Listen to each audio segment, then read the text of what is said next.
Hi, this is Tim. So if you have this show shadows under Windows and everything just looks flat, then most likely there is an issue in your registry database. Here's how to fix it. First we need to open Registry Editor, so reg edit. Then navigate to H key current user, control panel, desktop, and in here you'll find user preferences mask.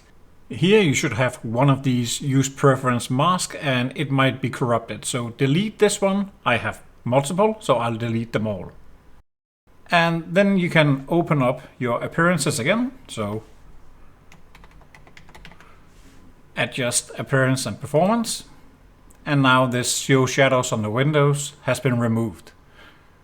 Enabling this one and pressing apply, and you are back on track. Thank you for watching.